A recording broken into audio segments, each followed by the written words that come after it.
Hello， 各位亲爱的小伙伴，大家好，我是潇潇，很高兴又和咱们2022考研的同学们见面了。我们现在进行的是全程班基础阶段的发展心理学的课程。那么这一年，我将会全程的陪伴同学们，从基础到强化到冲刺啊。咱们这3个课程呢，它的课时是越来越短的，知识点是越来越浓缩的。所以在基础阶段，同学们一定要把握好时间，耐心认真的把你的知识点打牢。那基础打牢之后，我们后面再去进行知识的浓缩精简的时候，你才不会有漏洞。所以这一遍学习非常重要。那么肖老师也会全力以赴的这一年带着同学们，咱们一起努力，争取把咱们全程班的小伙伴明年都给送走，来年咱们都是研究生。那因为咱们这次课程呢是一个高清录播课，肖老师是关在一个小黑屋里，自己一个人录出来的，所以说没有办法进行一个实时的互动啊，即便你们飘过弹幕，我也看不到。那我是推荐同学们，如果说你课堂上有任何的疑问啊，或者是有什么感悟想跟肖老师来分享的话，可以扫描屏幕上的2维码。然后我最推荐的平台还是微博啊，因为我也是精力有限，所以说只能说在众多的平台里头选择一个比较适合面对公众的，所以说微博是我主要的一个答疑的工具哈。可能有小伙伴们很自觉的就说了，肖老师我是要考研的，我还玩什么微博，对不对啊？咱们微博只是一个工具，它对考研来说不是原罪我希望同学们能够在微博上自觉的，不要去刷热搜，也不要去吃瓜，我们就关注考研的信息就可以了啊。那肖老师也是非常自觉的，只放咱们考研相关的干货。心灵鸡汤的东西我都很少去放你可以看一下，都是我的答疑以及知识点的分享。甚至你在问问题之前，你可以先搜索一下我的微博，因为历年的同学们的疑惑点有的时候都是比较相似的其实我有一些问题已经回答了不止一次，所以这是一个很好的平台和工具可以让同学们在这个课堂之外可以和老师们进行一个沟通交流的地方OK， 这是我推荐的。所以说你如果说一心只想做考研人，其他的人都是工具人包括肖老师也是你的工具人。那么为了让同学们对工具人肖老师我了解更深刻一些，我简单的做一下自我介绍，努力不那么凡尔赛一些。那我今年2021年现在录2021年1月份开始录这个课的，我现在已经是做心理老师8年的时间了可以尊称为一个老教师了。那我在全程班里边主讲的就是发心和实验，一文一理文理双全。其实除了这2门课之外呢，我全程班的就是312的7门课肖老师都曾经去讲过去带过，所以我非常擅长各个科目相关知识点的融会贯通，对吧因为心理学本身就是一家，尤其是以导论为这个统一体下面的，其实是各个分支都是在研究一些人的一些其他的问题，都是有很多的相关的知识点的，所以有相关的我会都给大家做一些跨学科的融会贯通。那其他的风格大家自行感受，我就不再说了我是北师学术毕业的北师心理学学术，做学术咱是专业的肖老师在研究生毕业的时候是我们心理学院发学术文章最多的发了7篇一共中英文的核心咱都发过。我是发心所下面专门做记忆和情绪研究的以后同学们上了研究生有这个科研相关的东西，咱们也可以进行切磋交流。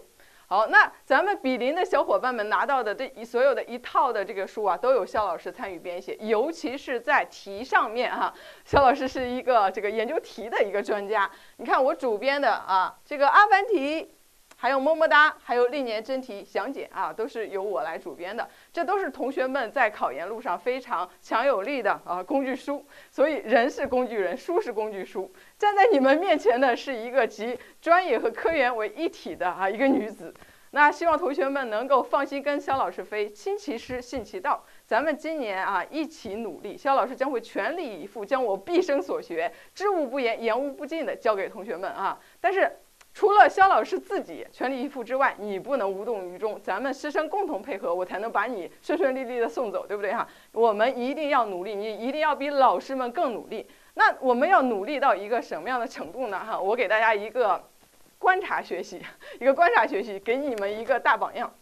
哎，这可能是努力的一个比较天花板的人物了哈。我先来说他的考研的作息时间表，他也是跨考的。我相信听课的同学们大部分都是跨考的，对不对？这个同学是从中文跨到了心理学的，他用1年的时间6点起床。6点起床，挺早的，对不对？早起的鸟儿有虫吃。学到晚上9点，有同学说才9点哈，9点也太早了，我都学到这个10点、11点哈，多晚我都不拦着你，你只要能够持续就好哈，持续就好。6点起床，9点睡觉，那么中间这么一天呢？不列在他的作息 list 里边的不超过15分钟啊，不是说我就休息不超过15分钟，而是我的休息也会有一个时间表，我会严格的按照这个时间表进行。那么超出这个时间表之外的东西不超过15分钟啊。你看这个人他是一个很强的自制能力的，就这样持续了1年。你看他的一些娱乐活动，看起来以前应该是一个文艺青年，这些文艺青年的娱乐活动都不怎么参加了，甚至不怎么去约会啊，看起来像个单身狗。我们考研感觉对有 CP 的同学们不太友好啊。当然你也可以约会，咱们相约自习室去约会嘛，对不对？或者周末我放松的时候再去。OK， 肖老师给大家呈现的一个大咖是谁啊？不要猜是我做不到，我没有他这么厉害啊。我当年考北师的时候也是累计持续将近1年的时间啊，但是我不是说每天都这样，我也有周末的啊。那这个是我们心理学的大牛啊 ，Skinner， 就是一个天花板级的人物了，对不对？他努力了1年，跨考到哪里？哈佛的心理学，从中文跨考到这个哈佛的心理学的研究生。从此开启了他传奇的心理学的一生，对不对啊？有同学看到之后就自愧不如，我根本做不到呀，对吧？就感觉像一个学习的机器人一样啊。同学们，咱们啊，我说一句话，你有他1半的努力，可以说国内的这些学校，你想考哪个就考哪个，真的啊。考研它就是比拼的是什么？努力，对吧？他这个比天赋还比不到。我们考研的这个学习主要是还是比你的努力。天赋还用不到啊，因为你努力的极限之上才去比拼天赋，而考研它达不到去比天赋的那个水平，努力足矣，最终的回报和你的付出完全是成正比的。这个我的经历，还有这个 Skinner 的经历，已经告诉你，你只要是好好的学习，这1年你咬咬牙好好学习，明年，对吧？在你想去的学校里做研究生多爽，对吧？想想有点小激动，对不对？那一定要好好的去学习，努力不是空说的哈，大家一定要坚持，有自己的时间表。就比如说这个时间表你列好了之后，哪怕我这1周有1、2天不在这个时间表里头也是 OK 的，但是关键贵在坚持，贵在持续。你不要学2天浪2天，那这样的话对学习的效果是一个很不好的这个影响。所以说一定要去有一个持续的时间表，把它当成你的习惯，对吧？当成你的习惯。当你哪天不按照这个时间表去学习的话，你都会觉得难受，这一天过得不舒服啊！你要有这种精神的话，那你绝对就成了。OK 啊，前面是鸡汤啊，前面是口号。那我们接着往下进行一个大概的几分钟的导学，就是我们学发展心理学，你要了解这个学科的整体的特点是什么。首先第一句话是一个重要的废话。心理学重要的学科分支，它不重要你不会考，你不考你也不来听，对吧？大家就是这么现实，因为你要考了，所以你赶紧抓过来看，对不对？那我们这个发展心理学有可能有同学是跨考来的，那我肖老师本科就是学心理学的，我可以负责任告诉你，咱们发展心理学是所有本科的学心理学的任何的一个分支的学科里边都要去学的都是必考的。你比如说有一些，比如说咨询心理学呀，或者是生理心理学呀，可能在某些分支里边它不学，不是必考的，而发心是必考的，非常重要。你要想这个真正的充分的认识一个人，那你必须学好发心，对不对？我们心理学就是研究人的。那普心研究的是什么东西？普心是研究人的各种心理现象的，对不对？那各种心理现象，它给你一个统一的概念，还有理论。那到了发心是什么？我用纵向的角度。那你比如说，我普心里边学了言语，学了情绪，那我发心里边要告诉你，在言语我们怎么发展的？它的婴儿期，语法的关键期；幼儿期是什么？幼儿期是口语的关键期，小学期又是它书面言语发展的关键期。所以言语是一步一步发展来的。那包括情绪你的幼儿期的这个反抗期和你的青少年期的反抗期都是情绪的波荡时期。这都是我们学了发展心理学才能知道的哦。原来你的心理现象不是说在每个年龄阶段都是一样的。那来的，你比如说你以后做咨询，来到一个年轻人、一个老年人和一个小孩，他们的心理的状态还有思维的特点是完全不一样的。你如果不学发展心理学，你没有办法说我真正的了解一个人，对吧？那除了这是我们学习服务别人之外，对我们自己呢？我们自己的人生，我希望你们学了发展心理学之后，有自己独特的人生感悟，对吧？你就比如说，之前就有很多同学把自己学完发现的感悟，在微博上艾特分享给我，我看了之后也是非常感动。当你看完一本发展心理学的书的时候，就感觉自己的人生又重新过了一遍，对吧？你虽然是童年的很多东西你都忘了，但是发心里头我可以帮助你朝花夕拾。那未来的成年还有老年你还没有经历，但是你提前的有一个大概的了解和认识，对你的人生的发展也是非常有利的。所以这个同学写到，对吧？学完发展之后，他感觉到要活到老，发展到老，这是我们毕生发展的一个特点。那如果说你能学发心学到这个水平的时候，它不仅仅是一门学科、一门考研的工具而已，而是对你的人生是有引导、是有感触的。OK， 我希望同学们学到最后都会有自己的感悟，能够把每个人生阶段当做你人生的黄金时代去度过。OK， 那这是我们的学科的一个整体特点。那么第二个特点可能会引发很多同学的共鸣，因为肖老师也是从考研过来的。当时学发心的时候，我也很头疼，不止你一个人，大家都在吐槽知识点多，而且特别杂。刚才说那个感悟，人生感悟，可能有的同学就说了你看到的是人生感悟，难道我给你看的不是一本书？我怎么看到的全都是一些非常冗长的、非常乱七八糟的研究，对不对？那你看到确实是一本咱们林老大里边的书不只是林老师的书。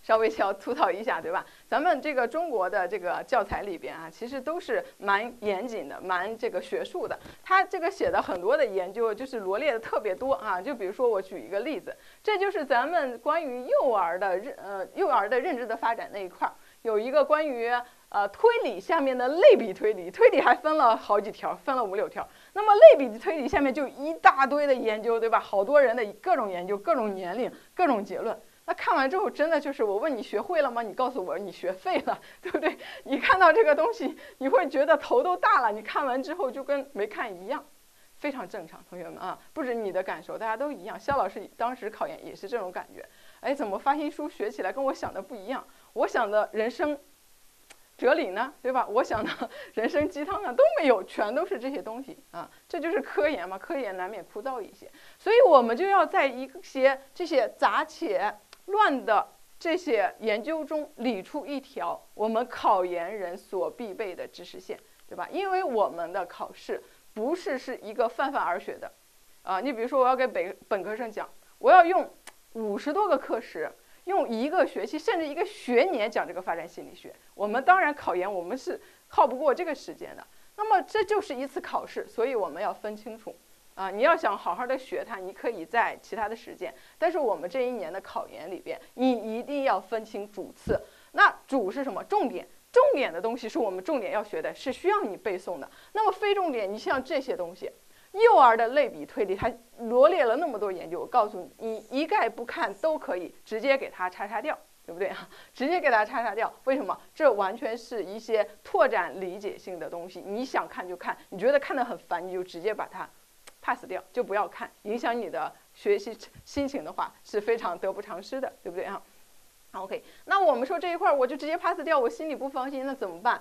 那1幼2期你就着重记它的，因为推理就是认知嘛，对吧？它的认知的特点就是具体形象性，我表象思维具体形象性，所以推理也是一样的，我没有办法达到一个逻辑规则，甚至是抽象的逻辑规则，所以我只能非常非常具体并且最好给我一个这个什么实物，我去操作它才可以，对吧？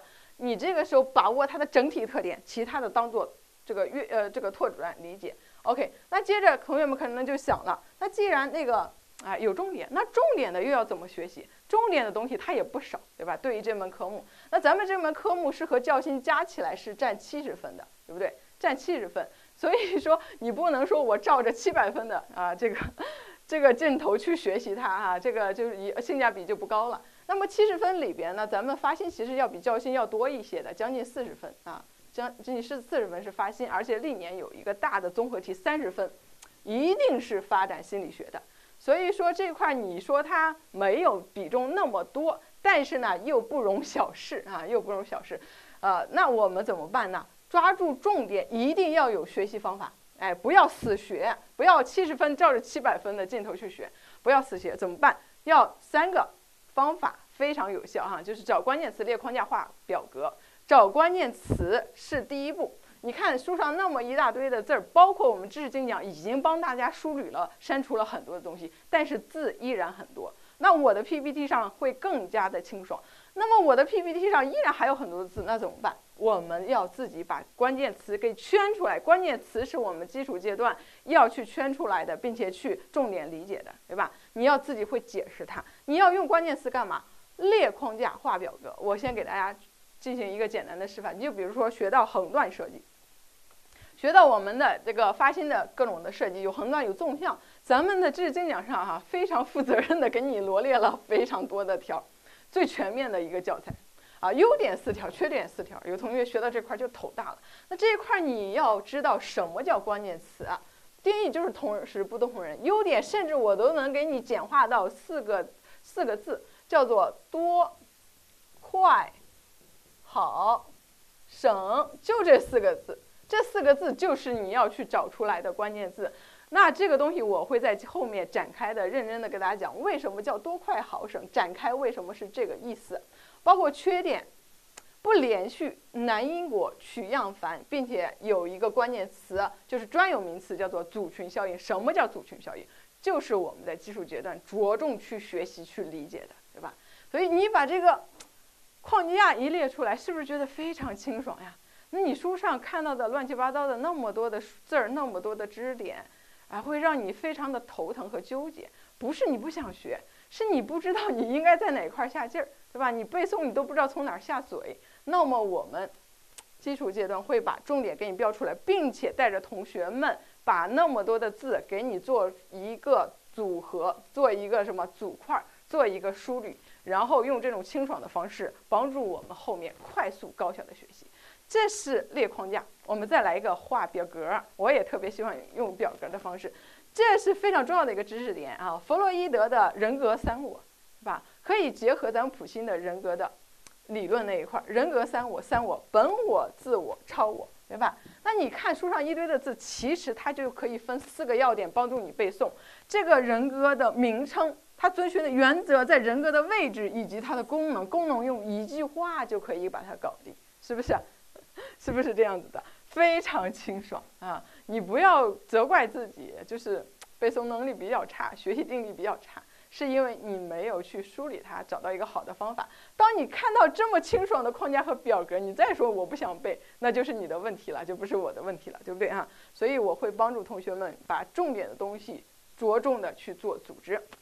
好，还有最后一个我一定要说一下啊，咱们是发展心理学，你要有一个什么样的共识？就是我们的发展，它既是连续的，又是阶段的。我们会学到很多的阶段的划分，对不对啊？这个幼儿期是什么时候啊？小学期是什么时候？青少年期是什么时候？但是教材不一样，而且大咖他们的理论不一样，所以他们的年龄划分会有一些出入。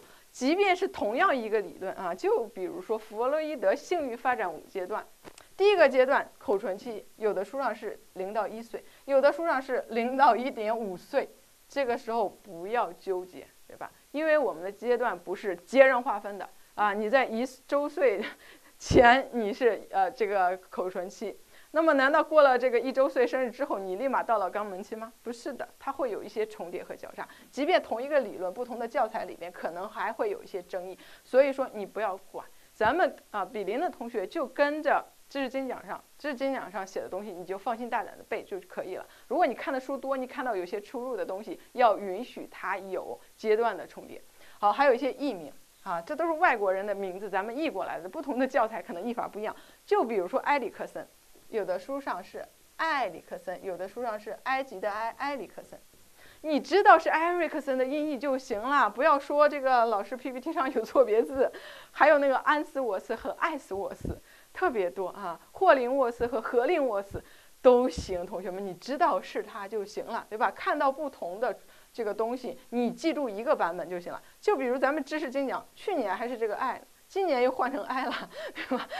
就是反复横跳，那你就记住一个确定的。今年咱们就全都用 埃及的 I， 对吧？埃及的 I 不会算错，你写到卷子里写这两个谁都可以啊。OK， 所以说放过你自己，也放过老师，不要再纠结这些年龄的重叠以及译名的不同。甚至你看的教材的不一样的地方，你会发现连一些知识点他讲的解释的甚至都不一样啊，甚至有相反的东西啊。这就是你要允许知识的这个不确定性啊，要用建构主义的这个思维去学习。当然我们的考研里边啊，肖老师是不会给你把这个有出入的知识来讲的，我一定会给你一个定论的，你就按照我讲的来记就行了。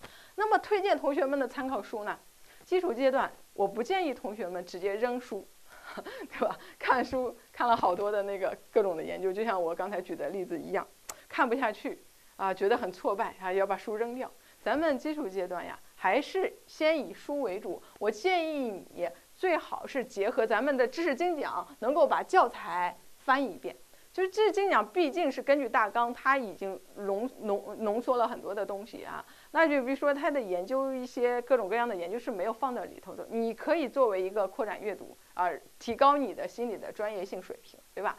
我们第一次去复习的话，建议你知识精讲结合这本书，书上这个没有的，知识精讲有的，一定要着重学习。那知识精讲上有的，书上这个没有的，你也去补充。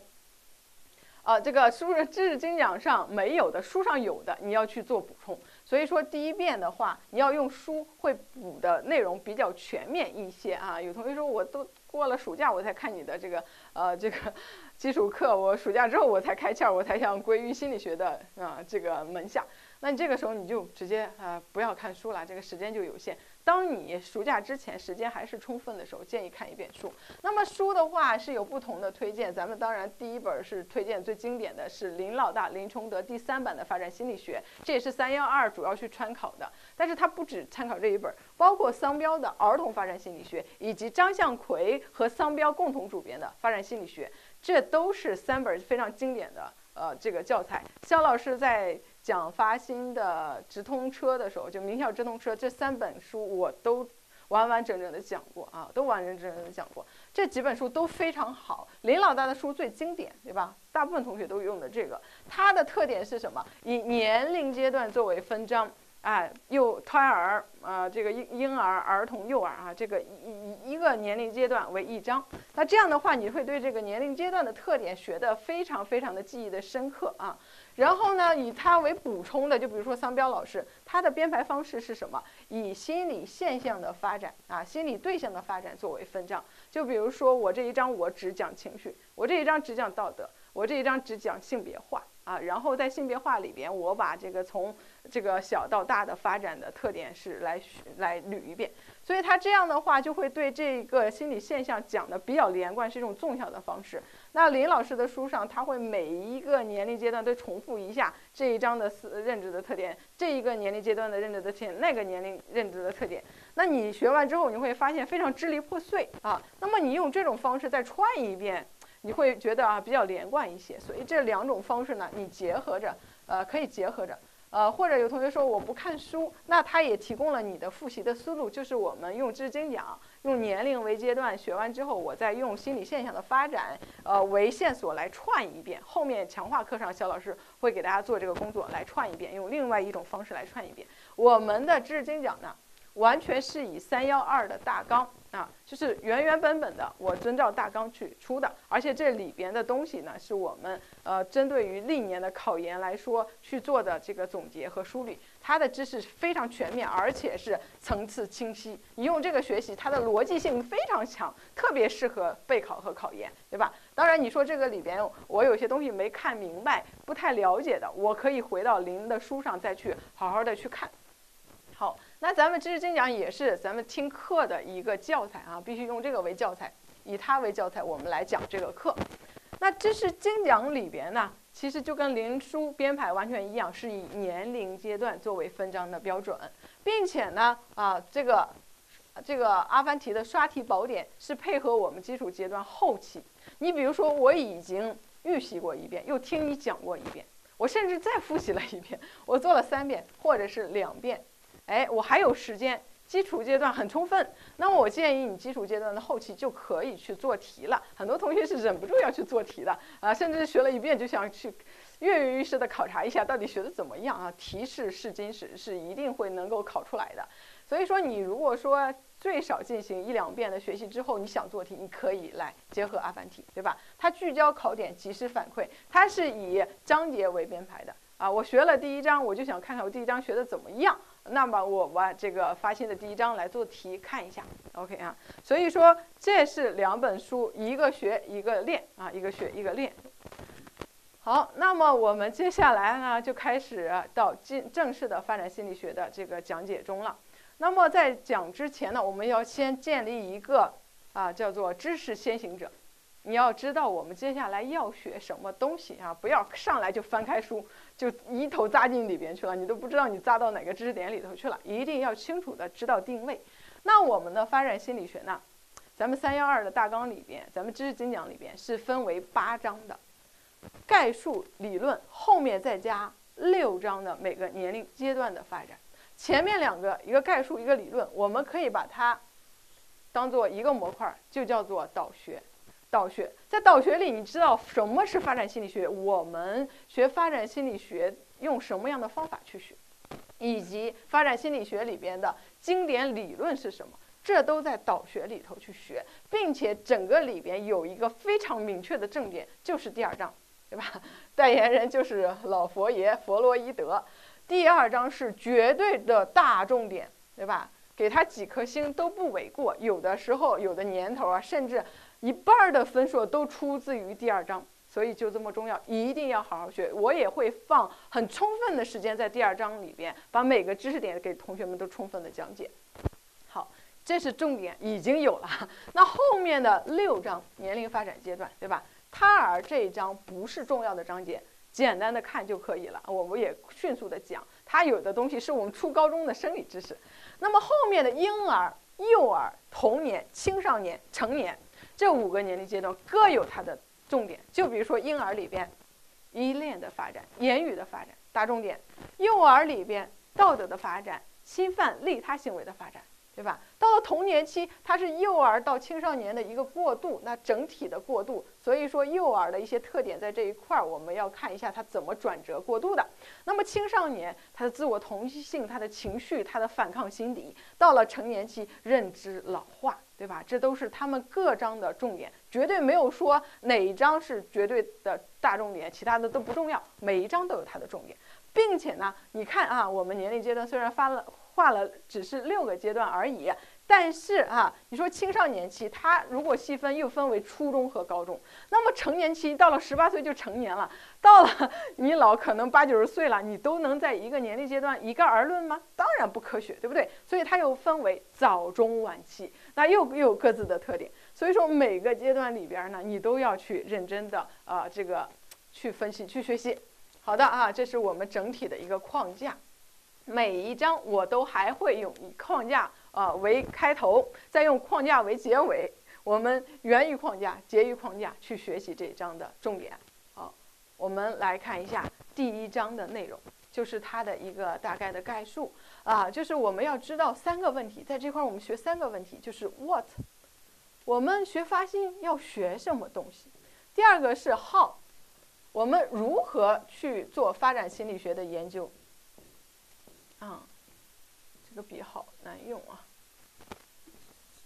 好，第2个是 how， 我们如何去做发展心理学的研究；第3个是问，这个我们发展心理学怎么一步一步的变成当前的发展心理学的。所以说解决这3个问题 what how 问而且呢，这个里边框架里边，你就能自己画出重点来，不用我说就能自己画出重点来。从哪里看？从每个知识点后面跟的一串的类似于代码的东西啊，这个不是代码，这是我们312考研历年真题的这个考点的分布。所以说画到这里头，你是不是自己就可以找到重点？一定是第二个部分，研究设计，对吧？研究设计，你看这一块，我要跟大家解读一下这个代码怎么看。这代码是年份加题号，题号是能说明这个题到底是大题还是小题，对吧？1到65题单选题，66到75题是多选题，76题到80题是简答题10分，81题到83题是综合题30分的大题的综合题。所以说你去对照一下，你看。82，是不是？这代表什么？代表绝对的重点啊，代表绝对重点。所以这一块给它画出重点来啊，是不为过的。那么其他的历史里边啊，也有些小的知识点的分布，我会告诉大家，咱们爱怎么考，我们怎么样去做一个再认，因为就是一个选择题、单选题，对吧？而且都是20题，都是单选题的20题，它连题号都是固定的啊。当你分析历年真题的312的考研的时候，你会发现它的规律非常的明确。这也就是为什么肖老师在最后做模拟卷的时候，全真模拟的那么迫近于真题啊，因为它的规则是非常详细、非常明确的啊。这就为什么我年年都能压中真题。OK， 这个是我们整体的一个大的框架啊。你要知道，你自己看一下这些代码，你就知道这一块哪一块是我应该怎么学习，着重的学。那当然了，还有一个，你比如说2020年刚考了一个这一块，刚考一个大题，那么在最近的3年以内就不太可能再重复到考大题了，因为知识那么多，干嘛非得杠在这一块？所以你这一块看完之后，虽然它是大题，但是它刚考过，那么这个时候我们也可以怎么说呢？不用非得是死抠它、死杠它，我一定要把那么多的东西背下来。你可以自己给自己解个压，我悄悄给你说的啊。但是我们基础阶段，我建议你先别一开始就减压，后面再慢慢的减压。一开始先把这些东西能学的都学起来。好，这是整体的框架。而且你比如说你想在这一块你很好奇它大题怎么出，你就可以翻阿凡提上面去对应着看。好，我们来进行具体的内容的讲解。首先第一个。我们心理学研究对象是什么？首先，你作为心理学的研究者，你首先要知道这个发展心理学的研究者，你首先要知道什么叫发心，对吧？发现一句话，毕生心理发展特点和规律，是不是特别简单？就是毕生心理发展，毕生。那你要解释啥叫毕生啊？有很多同学会有误区，觉得一出生到死亡那叫毕生，不对，对吧？有误区，从受精开始，它就是生命的开始。叫金风玉露一相逢，便胜却人间无数。一颗精子，一颗卵子，那么生命的奇迹就开始了。你想想哈，你是一个生命的奇迹，你当时出生的时候要跑赢和你一起竞争的上亿个精子啊，唯有你诞生了，所以你就是生命的奇迹，对不对？什么中彩票，那都是太小的事情了，你已经是幸运中的幸运了。好，那么受精卵开始，我们说老人为什么说算虚岁是非常有道理的，这一刻就有生命了啊，就有生命了。所以有些国家是禁止你堕胎的，那就等于杀生了。好，那受精卵开始到出生到成熟直到衰老，这块非常的委婉。衰老到什么时候是个头啊？它不就是到死亡嘛，对不对？中国人还是比较忌讳的，其实就是从受精到死亡整个全程的心理发生发展的特点和规律，对不对啊？你能够捋清楚头和尾知道这叫毕生就可以了。受精到死亡心理发展的特点和规律，这个就叫做发展心理学。OK， 这个基本上是不考的，但是你一定要知道要有这个常识性的知识。那再接着往下看。我们说这个，如果你要把一个人的发展从你小的时候到你现在，每一年都拍一张照片放在一起看，哇塞，你会觉得时光实在是太匆匆了它把容貌都改变得那么大，对不对啊？容貌时光是一把杀猪刀。那对华仔的这个造型也是这样子从小到老变化是非常大的。那么我学了发展心理学呢，既能够接受你的青春时的容颜都爱慕自己青春时的容颜，也能够坦然地接受岁月无情的变迁，能够从容地把每个时代活成你的黄金时代，这就是我们发展最高的一个层次。好，那再接着往下看啊，我们学发展心理学，你要知道你站在哪个层次上。当我们学发心，当我们谈发心，我们谈的是哪个层次？有同学说，我胸怀广阔，当然不能狭义了。但是并不是，我们发心学的恰恰是一个狭义的发展心理学，因为一个广义的发心，它包含的内容是特别多的，它包含种系、种族、个体3个层次，而我们学的只是其中的一个个体的发展。那么种系的发展是怎么发展的？学的是什么东西？如何人的它的物种如何从一个单细胞到一个多细胞，从一个低等到一个高等，从无脊椎到脊椎动，对吧？如何从猴到人，这才叫做种系的发展，它是动物从低等到高等的这种动物的发展。那么如果谈到种族的发展，我们谈的是什么？我们如何从原始的远古人类啊，然后开始直立行走了，开始使用工具了，开始学习语言了，到我们当前的如此文明高度发达的现代人，对吧？以及我们不同的社会文化下的不同的民族的心理特点是什么？就比如说最大的一个文化差异就是东西方的文化差异。我们经常说西方是个体主义，而我们东方是集体主义啊。也有比如说它这种的心理，民族心理都会影响到非常细微的信息加工。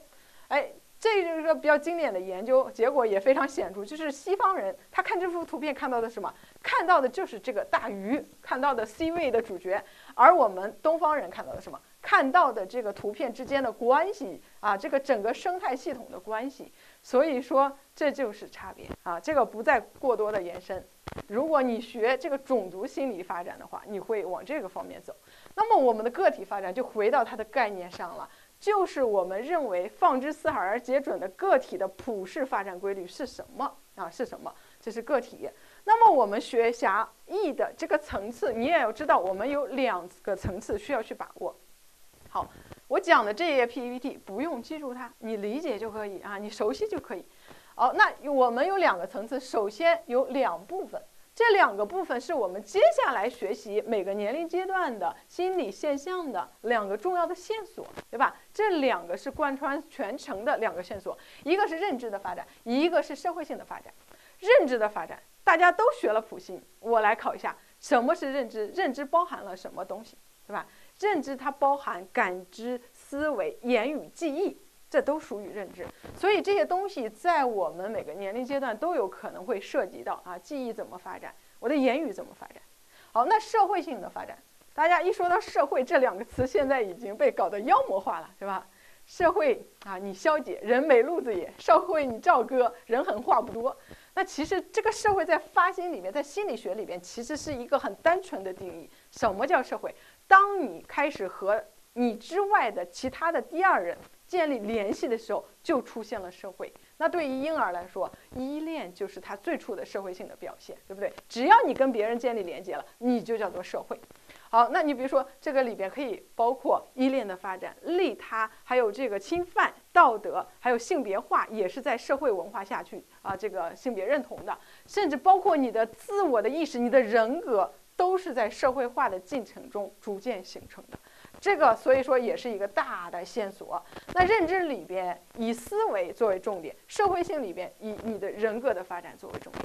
好，这是2个线索，2个线索，4个方面我们去理解一下啊。有同学看这么多条，要不要记？不用记啊，我给你找一下要点，你会知道为什么分这4条。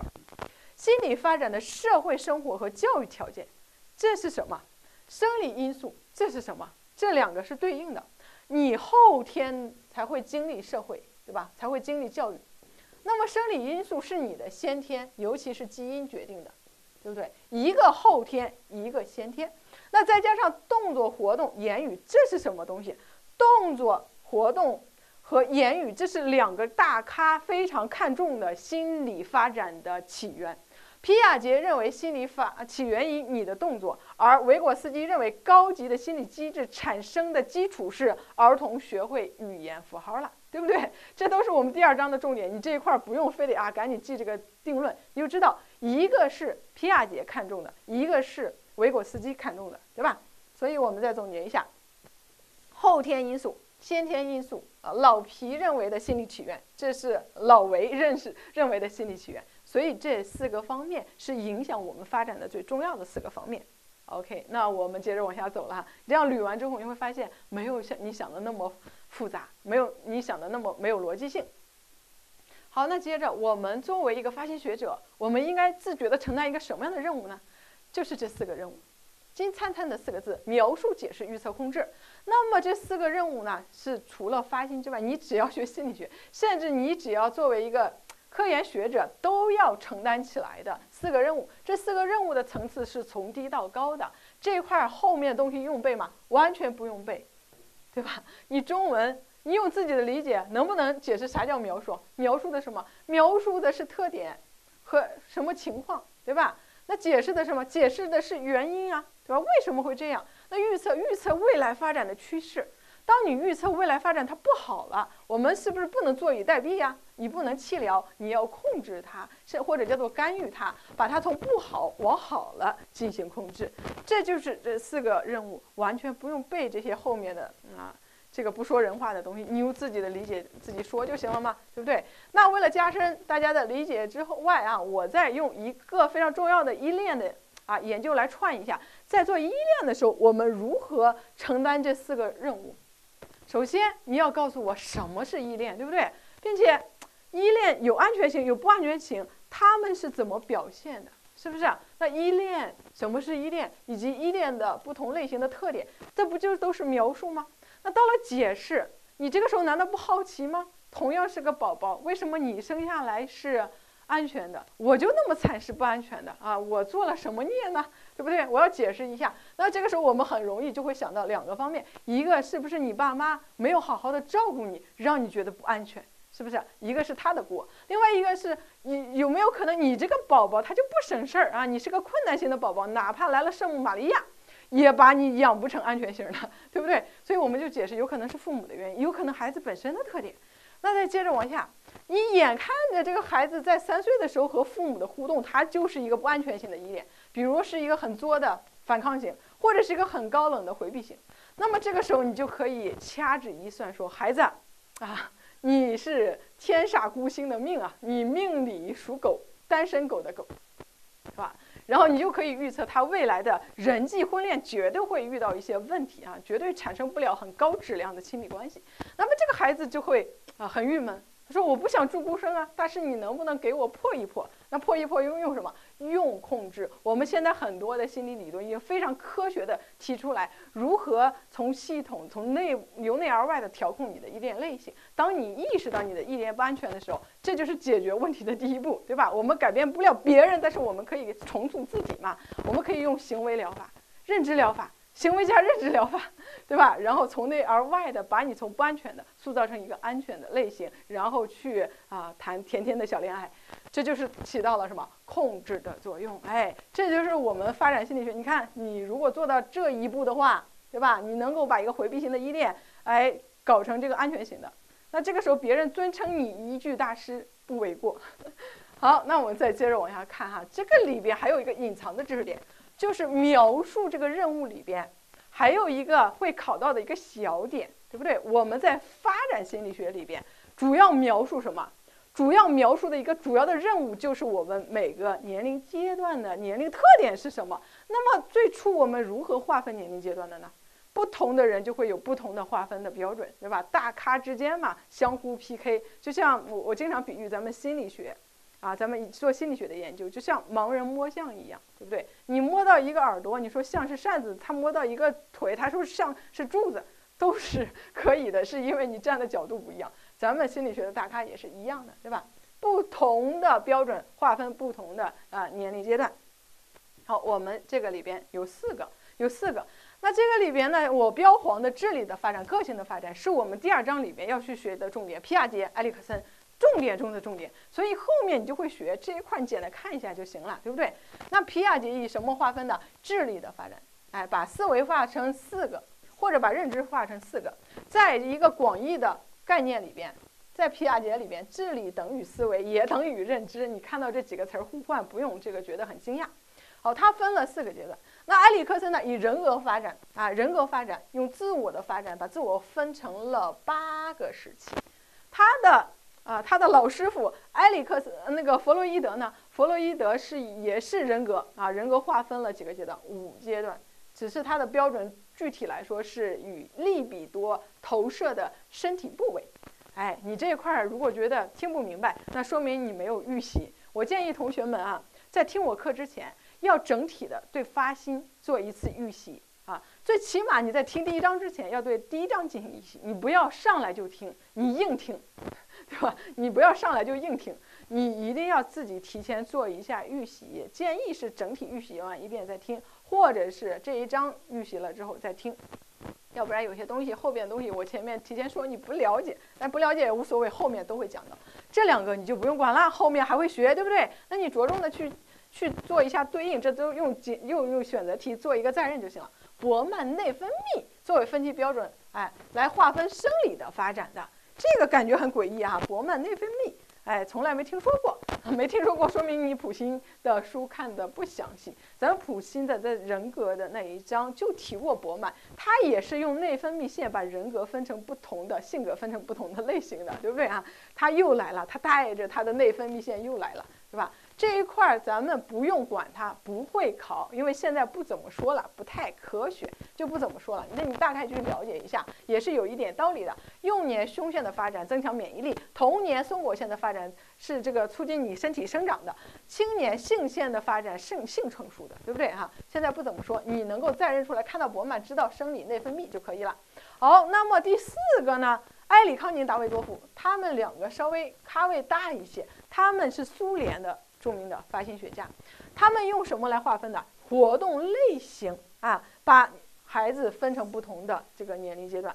活动类型怎么分啊？咱们的312考研里边呢，历年里面考过2次选择题啊，你就听题就行了，你不学他们的理论，你依然能够做出来，这就是送分题啊，所以说也不用学他的理论，书上也没有在讲。我来跟大家说怎么是送分题的，为什么是送分题？他问你，哎，学前期就是幼儿园那段时间，学前期的孩子，他的主要的活动特点是什么？主要的活动类型是什么？是游戏啊！你学了发心，你学了幼儿期，你就知道它的主要的特点是游戏。所以幼儿期游戏的很多理论在那里学啊，你根本就不用学它的理论。那接着问你，那么到了上了小学，它主要的活动类型是什么？就从游戏转换成学习了，就变成学习，是不是？所以你不用学它的一大堆的理论，你依然知道学前期游戏，学龄期学习。那么剩下的婴儿期直接的情绪性交往，除了哭就是闹啊，就是笑，那当然是这样。先学前期1到3岁物体操作，玩皮球啊，垒积木，这不就是玩这个他的玩具吗？对不对？到了学前是游戏，学龄是学习。那么学龄中和晚你就不用管它了，因为时代已经发展变化了，不太符合我们当前时代的特点。谁上初中的时候就去做社会公益活动，对不对？所以说那是前苏联嘛，已经解体了，这就为什么这个理论不再提了，你也不用费心的去管它，后面直接抛弃掉。你知道能够连线埃里康宁、达维多夫就是活动特点就可以了，所以这一块没有特别的点。那么我们就来到了第2小节，研究设计重点中的重点，这一块好好的学，因为有些东西它不太好去理解啊，不像前面我给你梳理一下，你马上就豁然开朗了。这一块有些东西不是特别好理解，所以我就会结合一些有意思的例子啊，给大家来讲，帮助同学们来了解。那这5种设计类型呢，你记住概念，它的特点从优缺点来着手去记。咱们知识精讲上好在哪里？好在知识给你梳理的非常全面。你就看横断设计、纵向设计的特点，你在任何一个教材里头都找不到3点以上的特点。咱们知识精讲给你梳理的非常非常的详细。那这是优点啊，缺点就是我看起来我很累啊，那么多的东西啊，就是有点挑战我的加工资源。没有关系。我们用一些有意思的例子以及背诵的要点给大家串一下，让你在基础阶段都能够达到背诵的水平。好，首先是横断设计，它的概念，先看概念，在某一特定时间内，关键词来了，同时对不同年龄组的个体进行比较研究的方法。同时不同是吧？不同年龄个体就是不同人。如果把它做成一个实验设计的这个模式的话，就是这样，这是3个年龄样本同时进行一个比较，看一下它的差异。那么我们就把差异当作是什么？你的年龄的差异啊，年龄的差异。我再举一个大家喜闻乐见的例子，比如我们都说啊，这个人的情绪波动性啊，青少年期那是暴风骤雨的，对吧？那随着年龄的长大，你在对现实不断的摁在你地板上摩擦摩擦，让你经受了社会的毒打之后，你到了年纪大的时候，就会非常的稳重，对吧？非常的稳重，就不再那么暴躁了。那我这个时候我有一个这样的前提假设，那么我就开始收集了几个年龄样本组，4个，20岁、30岁、40岁、50岁啊，年龄样本代表。好，这个时候可能有同学没有学统计，就会对样本不太了解，对不对？我们基础课嘛，就要从一些简单的东西来解释，后面就绝对不会再解释了。啥叫样本？就比如说我拿20岁做例子，我在中国做研究，那中国的20岁的年轻人有多少？我假设好记啊，1亿吧。好，这是它的总体。但我做研究，我能不能上来我就搞1亿啊？先定一个小目标，我先做1亿，这个小目标你完不成的，对不对？那怎么办？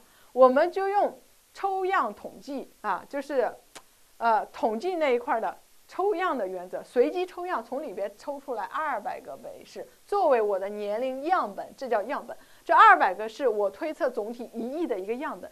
有同学说你在开玩笑吗？你用200推1亿？我没在开玩笑，你学了统计你就知道，完全可以，放心大胆的去做。统计是允许你这样做的，对吧？随机抽样有代表性就可以。好，那200个人，200个20岁，200个30岁，200个40岁，200个50岁同时我把我的情绪调查量表发下去，让他们这个做完之后，我收集这个数据，做一下差异性检验。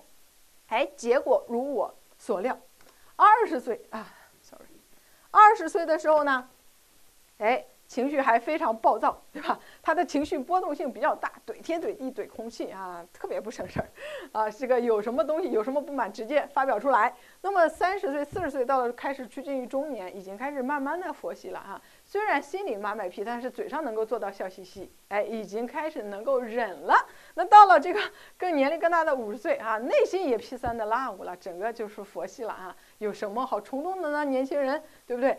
所以这个随着年龄，我认为它逐渐的情绪波动性降低了，这是我的横断设计的一个结论。那么我们来看一下它的特点是什么。首先优点很多呀，总之优点非常多，造就了我们的发展心理学里边有很多的研究是用横断设计来做的，对吧？首先第一个可以研究较大样本。为什么横断就可以研究较大样本呢？是因为它省事儿，只测1次，对吧？刚才我们的这个设计里边，我就让被试来填一下情绪的这个调查量表就可以了。你可能就用半小时，对吧？再认真点，我用40分钟甚至我10几分钟就搞定，就测1次，非常的简单。所以很多被试愿意来做，这个一次性拿被试费回去，爽呆呆。所以说大样本可以做可以做。好，那被试的代表性就比较强，结果就有很好的概括性。因为你的样本量大了，我们说这个小 n 越大的话，你推测总体它的代表性就强，推测总体的概括性就好。我恨不得把1亿我都收了，你做不到的话，那你尽可能的让你的小 n 大一些，越大那么越说明你这个实验是有价值的。当然我们说你不能说无限的大，你的钱在那儿放着呢。我们在实验里边 n 大于等于30都是一个大样本了，是不是？你做一个调查量表，因为简单嘛，我收个200人还是可以的。好，那再接着往下看，这是大样本，我们给它简成一个字，叫做多叫做多，我的样本量大就是多。那么第2条，时效性比较强，可以较快获得研究结果，避免被试的流失，这叫做快这什么意思刚才说了测1次，我可能从我做实验设计到发这个量表到收数据到出文章，我1个月就能搞定，是吧？时效性非常强嘛，对不对？很快就收结果，很快就发文章，而且这个被试还来不及跑的时候，你的实验已经做完了，是吧？10几分钟我就收完了，你还来不及跑呢。所以说时效性比较强。好，接着往下，3不存在重复测量的问题。这个叫做好，因为重复测量呢会带来2个误差。啥叫重复测量？你不只测1次，我今天测，明天测，后天还测，我今年测，明年测，后年还测。你只要涉及到重复测量的话，就会两个误差，一个练习，啊写上，这到了实验里边也会有，一个是疲劳，对吧？一个练习，一个疲劳，什么意思啊？就是我测第二次的时候，我这个轻车熟路了，我很多的东西已经非常熟练了啊，就是它的效果会越来越好。那疲劳是什么？你让我测多次，我已经疲了，我不好好测了，我给你瞎写，让这个结果就变得比较差，对不对？这两个误差有可能同时是这个这个拮抗存在的。好，那这个时候就叫做好，因为不存在这种误差，所以这个设计还是比较好的，我们给它简称为好。那么再接着还有一个，就是第4个，哎，就是在较短时间收集大量数据还是这个是比较快嘛，节省时间经费，易于实施。那后面的叫做什么？省时省钱，哎，省力，我们给它一个省，对不对？给它一个省，省时省钱省力，一次性就搞定。这就是为什么横断设计有很多人去做，因为它真的很现实，你能给你实验室省钱，而且很快的得到一个结果。你想想，你做研究生是不是研究生大部分都做横断设计？你上这个2年3年的，谁有时间去做一个大的追踪啊？做不到，所以横断就搞定了。哎，这叫做多快好省，连起来就是一个广告词儿，马上就能记住多快好省。这个时候你知道多快好省了，但是你一定要能够回去，别回不去了，光记住多快好省。多是什么？样本量大，因为样本量大，所以代表性好，概括性好。那快是什么？我的时效性比较强，很快得到结果。好，那好呢，没有重复测量的问题，重复测量2个误差，一个练习，一个疲劳。那么省什么？省时省钱省力。这不就是4个优点吗？很快不就记住了吗？是不是？那么我们再接着往下看，既然它那么好，光用横断不就行了吗？不行，它有很多致命的 bug 啊！我不说你可能想不到啊，你觉得挺好的，结果一分析发现哦，横断设计还是有命里不足的。首先一下又来4个缺点啊，直接都中和了吧优点。第一个叫做缺乏系统连续性。无法获得个体发展趋势或者发展变化的数据资料，这个怎么理解？我们看这个结果图，哎，20岁、30岁、45岁，我们在同一时间对4个年龄样本进行收集，那么你得到的4个点是什么点？是静止的点，对吧？你不知道20岁那么高，它为什么？它从何而来的？你不知道它的过去，你也不知道它的未来。你只知道，比如说2021年1月份的1月11号，我做了这个测验，我就知道当天它就是这么一个值，是吧？它是静止的点，你看不到发展趋势，所以说很难去连成一个什么发展折线，它只是静止的4个孤立的点而已。好，那接着往下，难以确定因果关系。首先我问你，什么叫因果关系？因果关系是什么？有因就有果，没因没有果，因变果就变，对不对？它们2个是一定在长期变化趋势里头一起共变的。那么你看不到发展趋势，你怎么找因果？对不对啊？你找不到的啊，没有发展趋势，你没有办法去验证这个因果关系啊，并且不适用研究发展的稳定性和早期影响作用的问题。啥意思啊？那你只有在发展的趋势中才能看它稳不稳定啊。就比如说一个小正太，小的时候长得老帅了，那长大时候能不能长残，我们不知道，我们只能去追着看。那横断设计不行，你只知道他3岁的帅，你也不知道他30岁的时候垮不垮掉，所以我们没有办法研究这个发展稳定。还有早期影响，什么导致了他这个情绪波动性在此时此刻是这种状态的，我们也不知道啊。早期影响就是去找什么早期的因果关系，找不到。好，所以说这是难以确定因果关系。那第3个，取样程序复杂，这其实就是一个多的双刃剑。当你背试量大的时候，那你比如说我就20个背试和200个背试，谁取样复杂？当然是人多的时候啊。这就是多，它既是好又是不好，它是一把双刃剑。取样程序较为复杂。OK， 第4个来了，第4个最难它叫做一个 Coher effect。不同的书翻译的不一样，有同辈，有世代，有组群。其实翻译成一个大家比较好理解的，大家可以直接写叫做年代效应。因为出生年代不一样，所以它会给你的心理特点打下烙印，这叫做年代效应。都一样，跟世代、跟组群都一样。那我先来看它的概念，很长。横断设计研究中，将社会环境影响不同而造成的差异，当成是年龄增长所引起的发展变化。我给大家做了一下总结，对吧？就是你把这个年龄的差异当成年龄的发展变化是不行的，是受到什么影响了？受到社会环境的影响。那社会环境是什么影响了社会环境？因为年代不一样了，对不对？因为年代在发生变化，所以社会环境不一样。你出生在不同年代的人，经历了不同的社会环境，所以他们此时此刻的年龄差异，并不能代表了他的年龄的发展变化。这块你能不能听明白？我再给大家举例子，还是用这个为例子。就比如说，我们横断设计其实就是想假设，当前的比如说40岁就是这个值啊，我们就想假设这个40岁的结果代表的是普遍的人类的40岁。谁长到40岁都会有这样的一个结果，是不是？我想把它认为是个年龄的发展变化。你到了40岁，你就是40岁应该有的样子，就是这个状态啊，就是比较开始佛系了。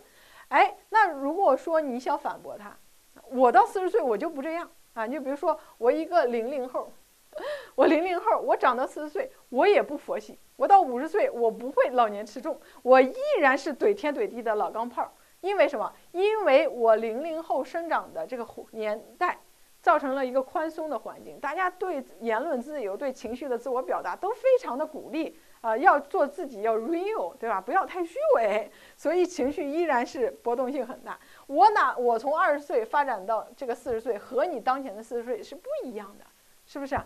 所以这就造成了组群效应，或者叫做年代效应，而并不是因为年龄的发展变化。你没有办法说预测我未来的发展就一定会像你这样，像你这个40岁，像你这个50岁一样，对不对 ？OK， 我再换一个例子，帮助同学们去理解它。换一个什么例子呢？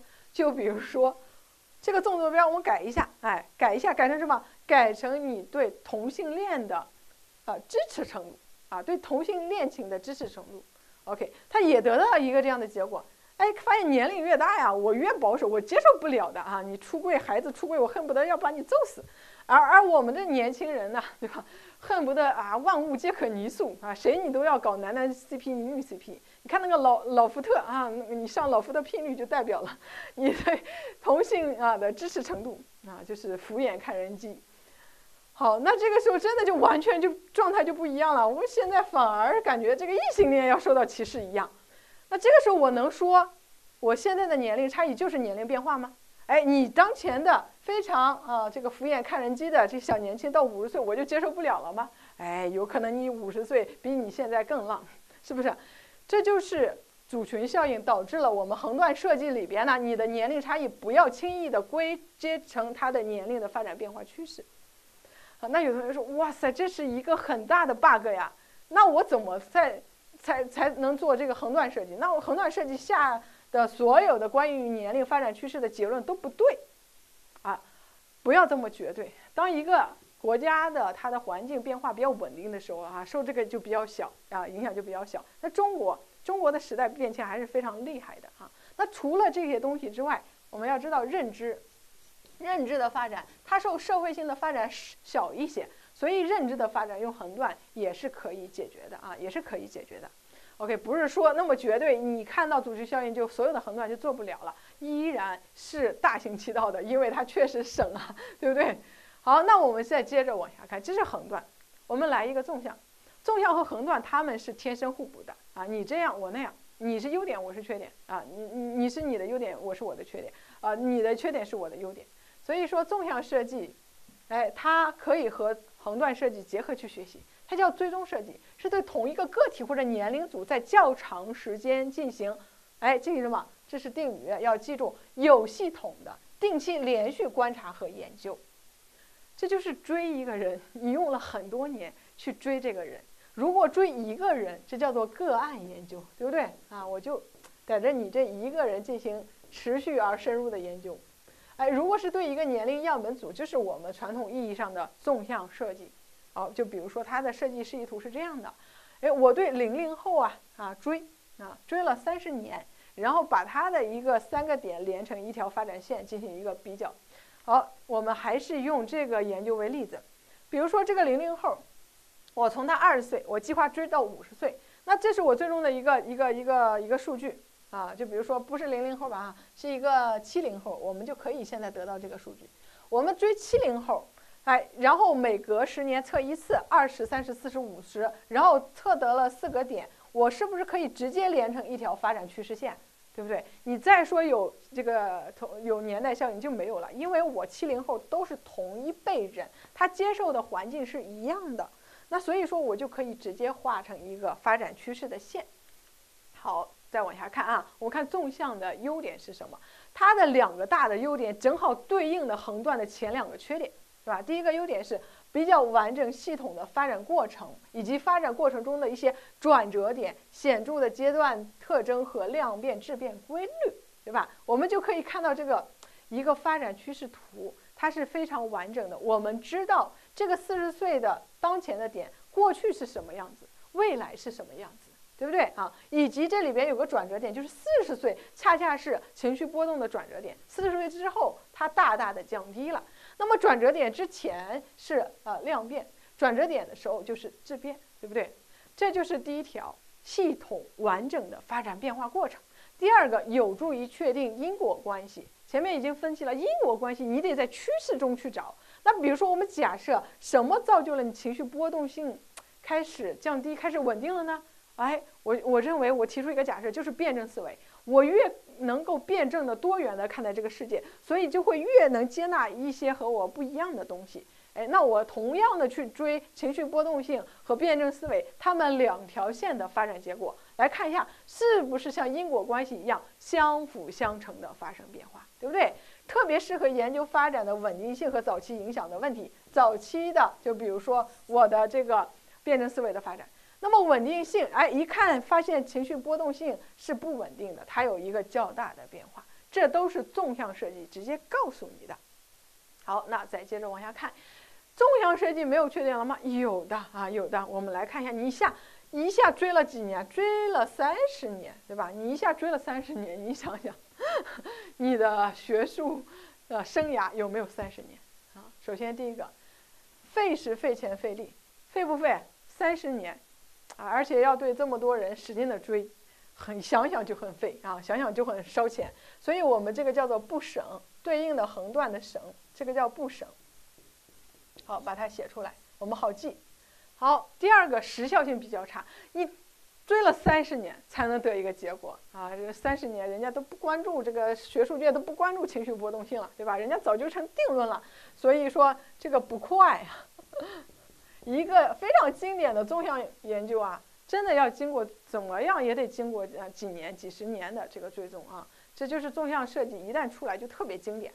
好，第3个重复测量，哎，我前面也说了，重复测量，你不只测一次，一定会出现重复测量。我测了4次，对吧？每隔10年测一次，那么就会有练习有疲劳，对吧？练习让你成绩越来越好，疲劳让你成绩越来越差，这个叫做什么？不好，有误差嘛，当然就不好了。好，我们直接先跳到第5条来看，耗时长可能被试流失，会影响代表性结果的概括性，还会存在测量的时间效应。什么意思？哎，我们这一块儿就要对应什么？前面说的不多，前面的多，因为你的被试流失了，所以就是不多。你像纵向研究啊，你能够确保一个人能够在30年持续的跟你做研究吗？你现在回想一下，你10年前的小伙伴有多少已经不联系了呢？已经消失在茫茫人海了呢？所以这个流失是非常可怕的，对吧？就比如说我们实验室做老年依恋的研究，更可怕。就隔1年我们收一次，隔1年第2次再去测前年的数据，已经有40%的老年人流失掉了，哎，对吧？有可能搬家啦，有可能去跟孩子去出国啦。也有可能是真的就是死亡了。就比如说我之前记忆特别深刻的啊，我有一个老年被试，是个老奶奶，我们聊得特别好啊，我是入户去做这个问卷调查的，然后因为我们都是老乡山东人，所以聊得特别好。第2年的这个重阳节，我给他发节日的祝福，收到的短信是他孩子回复的啊，说老人已经不在了，在半年前就不在了。你看啊，你就会看到，当你做一个发展心理学的研究，你会感受到人生的无常。哎，所以一定要珍惜家里有老人的，一定要珍惜老年人。好，这就是被试会流失啊，流失了，被试少了就会影响它代表性和概括性。还有一个叫做测量的时间效应，这是啥意思啊？当你一个研究拉的时长越长的话，里边就有很多说不清道明的东西来干扰你。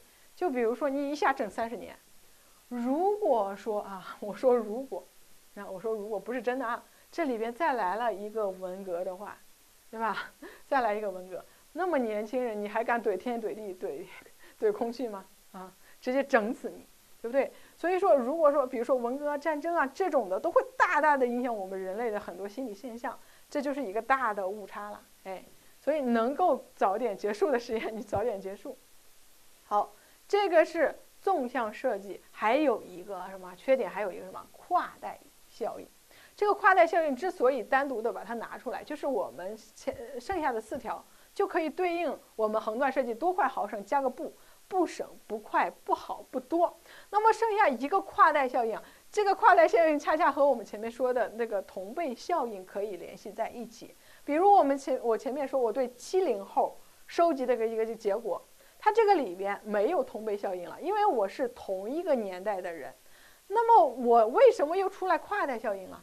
就是这个时代背景的影响依然在。那么我收了这个70后的这个数据结果，能不能把它推到00后身上去？这就是一个问题，是不是啊？你虽然在70后的结果里边可以当做年龄的发展趋势了，但是这种年龄的发展趋势能不能够代表00后啊？代表不了，人家有可能00后就一直这样，是吧？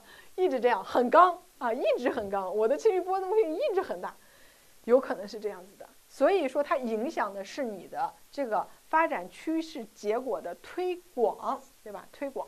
而我们的同辈效应影响的是下一个年龄发展趋势的结论，这两个它本质上是不一样的。好，这是它的5个缺点，理解了吧？哈，我们这一遍以理解为主。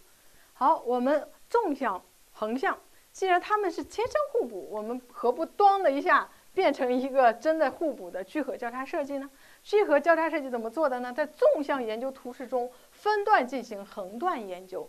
所以说它就可以扬长避短了，既克服了纵向研究的缺点，又保持了横断设计的优点，对吧？就是一个扬长避短的设计。我们来看一下示意图是怎么样做的。这个示意图是不是非常眼熟啊？就是刚才我们说的纵向。那你比如说你对这个样本我追踪了3回，哎，得到一个发展趋势。那么你如果说能够做纵向研究的话，千万不要去做一个单纯的纵向，你在这个过程中能不能同时再去追另外2个年龄样本？只要你超过1个年龄样本的追踪，它就叫做聚合交叉设计，对吧？你对这一个时间点来说，这是个横断的3个年龄样本组横断比较，横断。那么你对横着的来说，这又是一个纵向的，对吧？横着这条线又是一个纵向研究，它的一个追踪的研究。这就是聚合交叉设计。那么同样的，我们前面的情绪波动性的这个研究，在聚合交叉设计里边应该怎么做呢？我们来看一下啊，它的一个设计的我的规划表。比如我打算在今年呢，2020年开始追00、90、80、70，哎，这4个年龄样本组。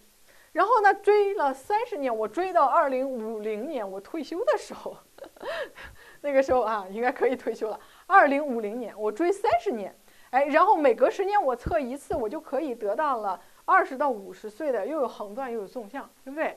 如果说我研究非常明确，我就到50岁我就不测了啊，也可以。你也可以在这个过程中，你比如说00后，我追到50岁，90后，那追到50岁我还能做，对吧？还能做，我追到60。这个80后我追到多少？追到了70。70后我可以追到一下追到80，对不对？这个他得到的一个信息就非常丰富了。那我们这样看，在2020年，我是不是当年就可以先出一个横断设计的结果？我当年就可以发文章。哎，那接着我去00后追，90后追，80后追，70后追，这又是我做的4个纵向追踪的研究，对不对啊？纵向追踪的研究，你看是不是非常的内容详尽，既有横断又有纵向，它就叫做聚合交叉设计。OK， 那这个里边我们既可以比较横断和纵向的，它的结果差别，又可以就比如说我们直接对比一下，同是40岁，80后在2020年的4岁和90后在2030年的40岁，以及00后在2040年的40岁，不同出生年代的人在不同的时间点的40岁是否都一样？是否你长到了40岁就应该是某种样子？如果是的话，我们是不是直接就可以排除组群效应啊？对不对？如果40岁你都一样的话，那这个里边指定没有时代环境对人的影响。你到了40岁，所有的人到了这个40岁都是他应该有的这个体发展的样子，所以就排除了组群效应。OK， 那不断补充被试是什么意思呢？就比如说这个00后。这个00后，我追了30年，追到40岁，结果一大堆人不参加了，他流失了，对吧？00后的40岁流失了，那么我就是这个就地啊，我把2040年的时候，我再去抓来一堆40岁来做研究，抓来一堆00后的40岁做研究，所以就可以不断的补充被试。那么这个时候，我们补充的被试就可以去比较是否存在练习和疲劳的效应。什么意思啊？就是这40岁既有我测到第3次的，又有我今年刚补入、刚开始参加测的，对不对？所以这个时候我可以看测多次和1次是否有差别。如果有差别，就可以看是否存在练习还是存在疲劳，是不是啊？很简单吧，对不对？那第3个，耗时比典型的纵向研究少，怎么少了呢？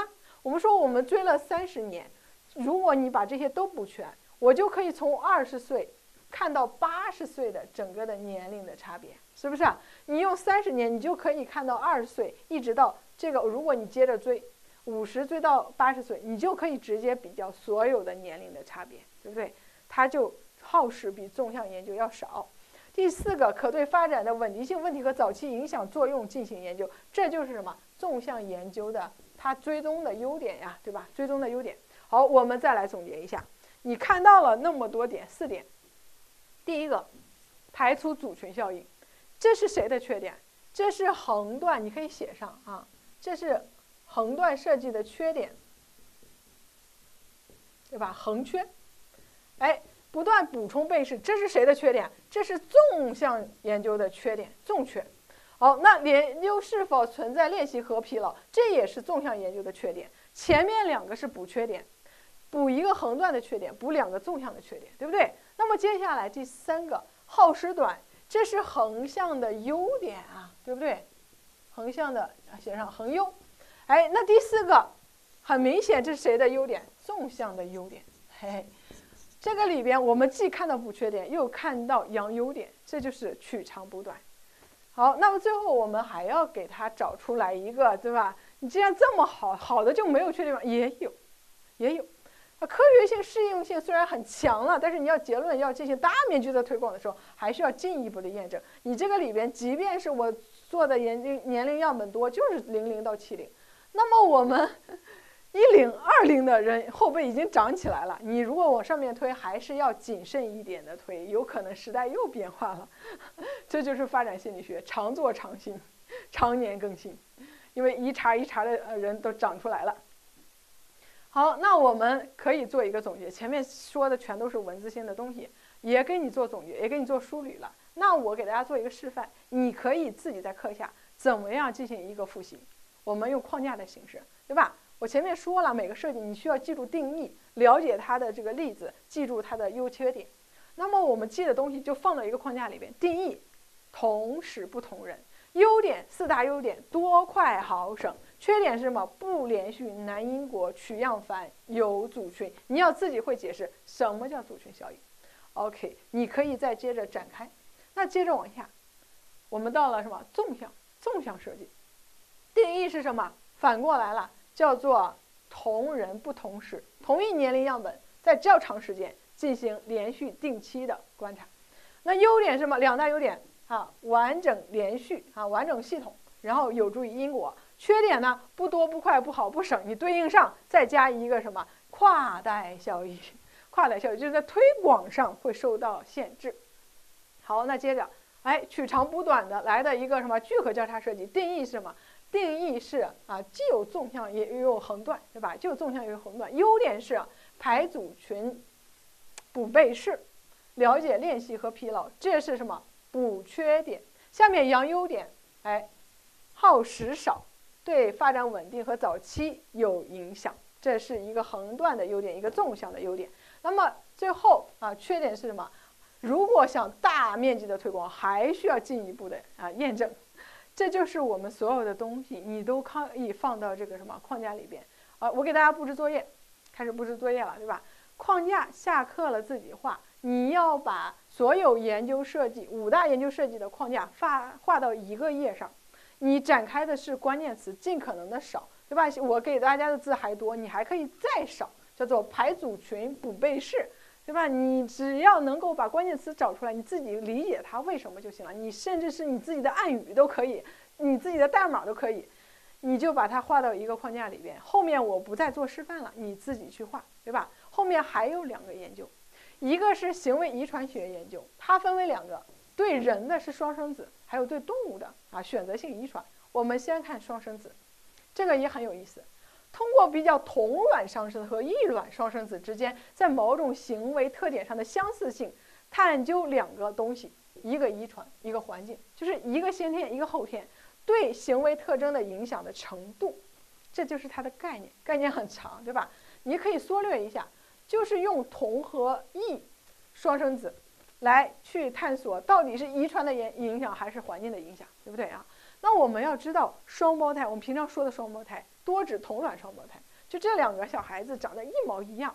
同卵双胞胎怎么来的呢？它非常神奇，概率很小，就是一个受精卵它分裂成了2个独立的细胞，然后长成了2个这个什么两个个体，它是遗传物质100%的相同。100%相同，因为同一个受精卵嘛，同一个受精卵，同样的遗传物质分成了2个细胞，这是同卵双生子。异卵双生子是什么？就是这个母体一不小心排了2个卵子，一般都是1个卵子，这个概率也很小，排了2个卵子，分别和2个精子结合，它只不过是一起开始受孕，开始这个成长，开始出生，所以它的这个相似概率，遗传相似概率是多少？和你的同胞的兄弟姐妹差不多。平均最高是50%的相似程度，是吧？所以说异卵的基因并不是完全一样的，和你家里有哥哥姐姐，和他们一样一样的这个遗传相似性。那我们到底如何用这些逻辑去探究到底先天还是后天的影响呢？有2个逻辑，就是它的优点。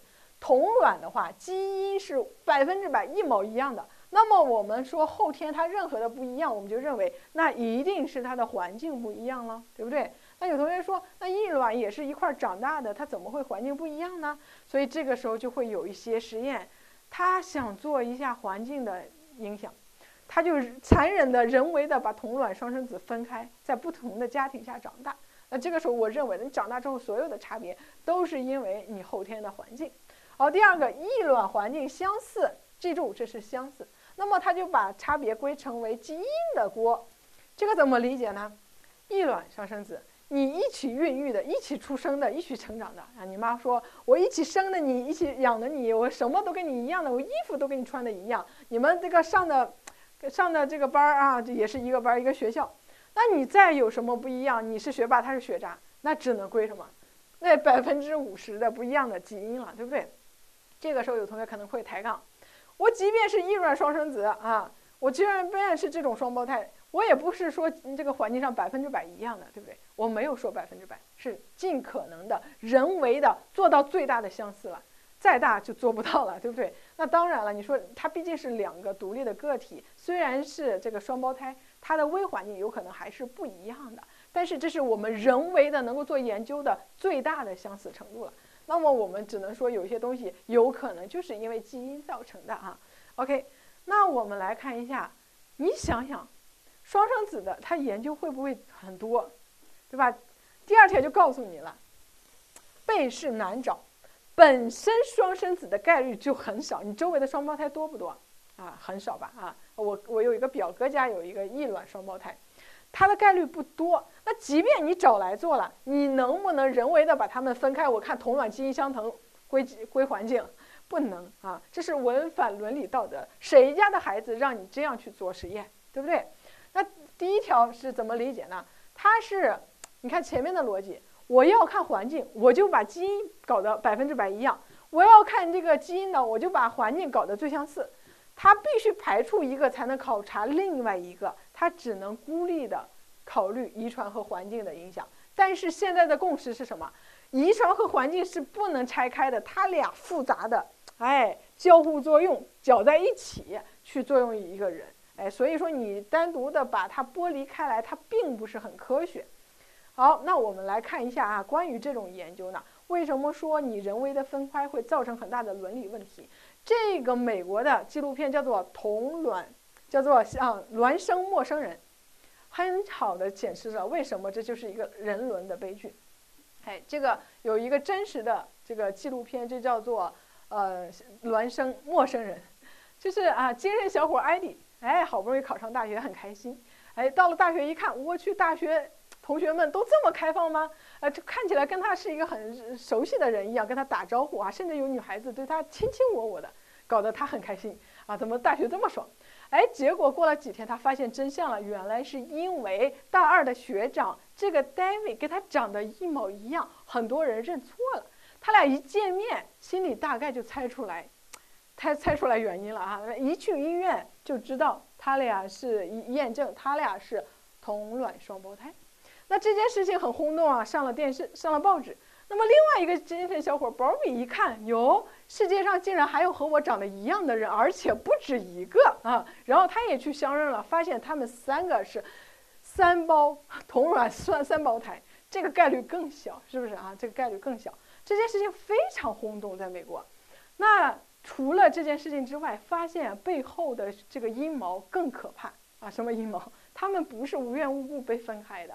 他们在很小的时候啊，就刚出生的时候，一个美国的心理学家这样研究：我同卵基因相同，我归环境，我把这个3胞胎呢，人为的给环境好的、差的中的，就是环境好中差，分了3个家庭，让他们各自去收养，然后去这个暗中去追踪他们的发展轨迹啊，看看是不是因为环境造成了很多的变化。OK。你说这是不是人伦悲剧？你的辛苦的人生只是人家的一次实验啊，你就变成了别人的这个小白鼠，这种对这3个年轻人是非常不公平的啊。所以这件事情爆出来之后呢，做这个心理研究的这个教授啊，就是名声狼藉，在郁闷中死去，也没有公布他的任何的这个研究的数据，因为本身就是一个不为伦理的所容的一个实验。除了这3个人受影响之外，还有其他的人受影响。所以我们现在完全不可能去做这样的实验啊，不可能去做这样子的实验。好，那我们再接着看一个能够做的这个双生子研究的实验啊，这是一个非常经典的实验，叫做双生子爬梯子实验啊。你从这个名字上就知道这是个双生子实验。好，这是可以做的，怎么做？非常巧妙啊，就是这是格萨尔，后面我还会说到他。格萨尔想看一下我们后天的这个动作的发展。到底是先天遗传的影响比较多，还是后天的这个学习影响的比较多？他就找了同卵双胞胎，他们在基因上一样，所以说在练习之前，他们爬梯子的水平差不多，谁也不比谁好，谁也不比谁差，能力相似。那么在49周的时候，我做了一个这个干预人为的这个区分，双生子小一，我每天让他练10分钟每天跟我来练习10分钟，练习爬梯子，然后每天给测他的爬梯子的能力。如果光看这个小一的话，他一口气练了7周，光看他的这条成长的曲线的话，你会非常欣慰，觉得每天10分钟练的非常有价值，你的学习是有效果的。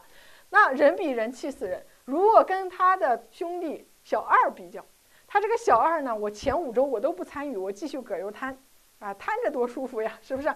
到了第5周的时候，我才开始参与，我就用了短短2周，你看他的发展曲线，短短2周，每天也是10分钟，结果在第2周的时候就已经达到了和他的小一双胞胎兄弟小一一样7周的练习的效果。人比人气死人，对不对？这条线赤裸裸的告诉你什么？就是不要对孩子拔苗助长，在他的机体还没有准备去练习爬行的时候，你每天给他练，看起来有效果，其实是浪费时间，学习效率比较低的。那在53周，你的肢体已经成熟到可以接受练习了，这个时候再去练习，叫做事半功倍啊。所以他得到了一个什么样的结论啊？